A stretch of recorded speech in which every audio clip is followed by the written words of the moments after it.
8 million people. More than 8,000 kilometers of roads were washed away, and more than 3,000 rail system was deeply damaged. Education was disrupted for 2.6 million students, including 1 million girls. One can go on about the records broken by this disaster, but truly speaking, we are racing against time. We are very grateful to the generous support extended to my country by the United Nations, the World Bank, the Asian Development Bank, the IMF, the AIIB, and the European Union, as well as many friendly countries around the globe. However, relief work is yet not over, especially in parts of Sindh and Balochistan.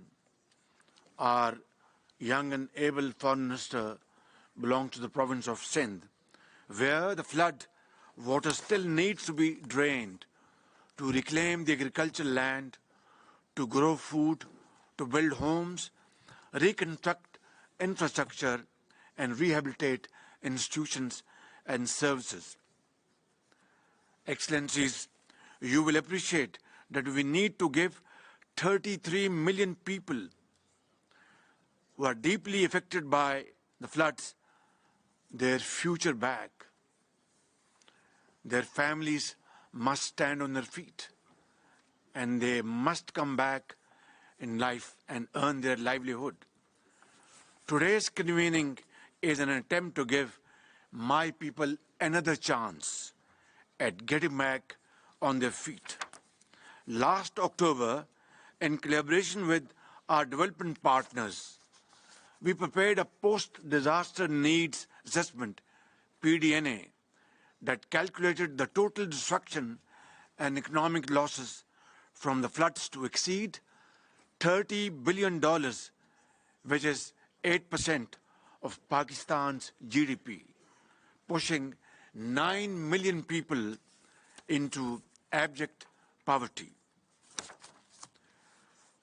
Excellencies, the Pakistani nation, as well as the state, has responded courageously to this catastrophe.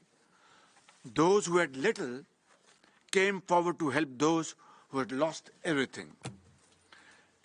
Millions volunteered to feed, clothe, and shelter their unfortunate brothers and sisters.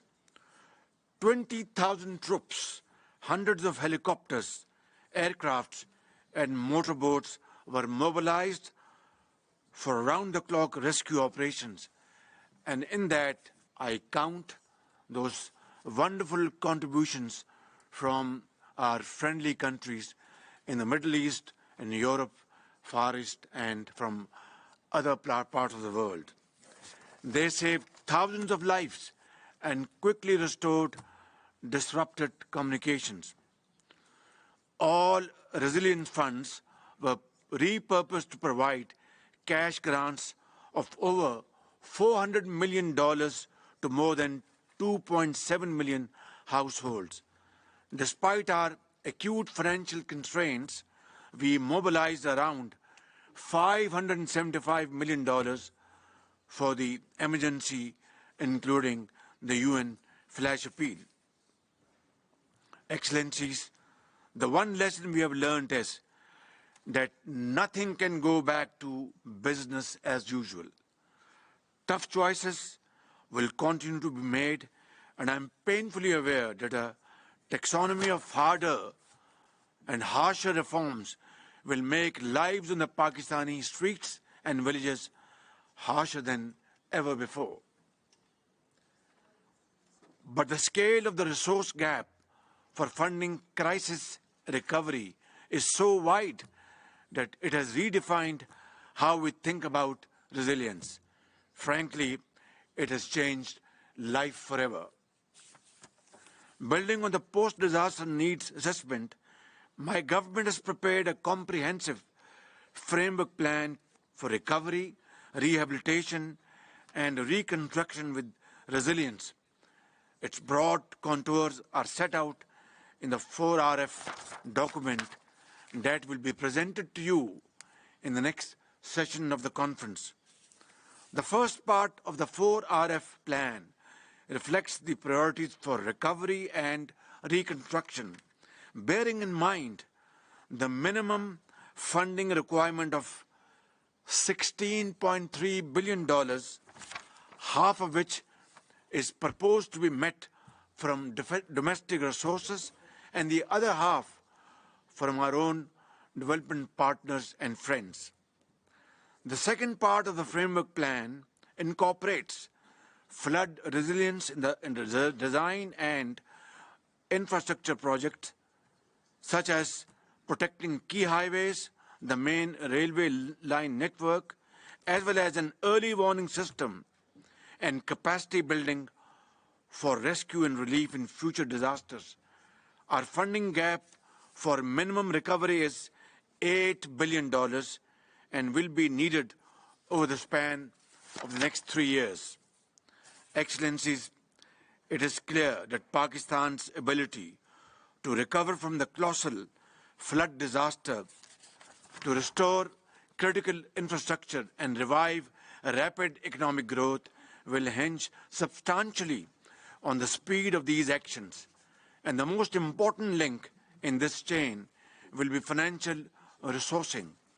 If that gap continues to obstruct our recovery and minimum resilience needs, the results may be too catastrophic to imagine.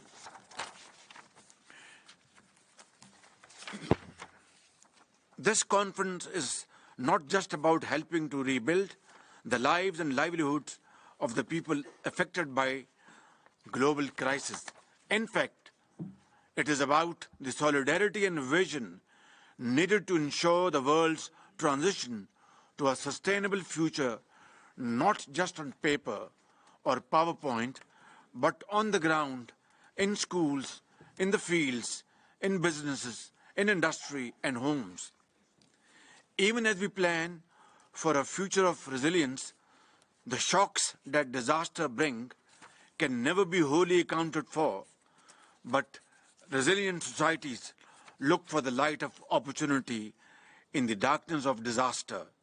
It is precisely this kind of strategic reset that I'm trying to kickstart today in seeking your support for a recovery plan for the people of Pakistan who are, by the grace of God, very resilient. I know these are times of extreme pressure and economic hardships in many countries, but Pakistan needs a new coalition of the willing, one that can save lives and put them on a path to responsible global citizenship. Ladies and gentlemen, what I'm asking of you is more than a rebooting of your compassion for humanitarian relief needs.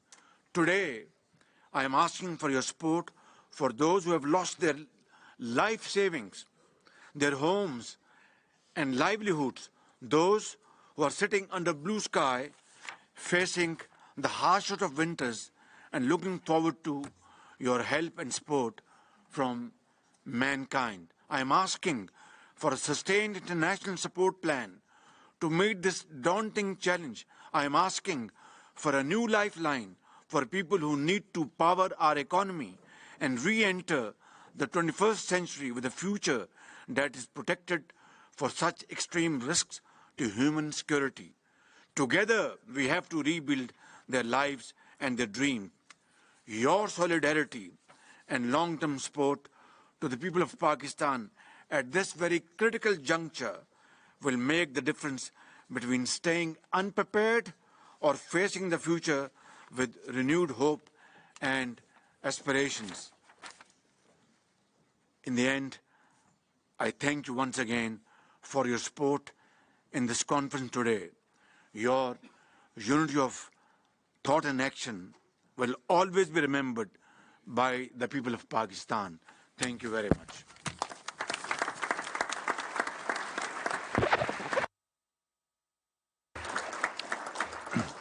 Thank you, sir, and thank you for your leadership.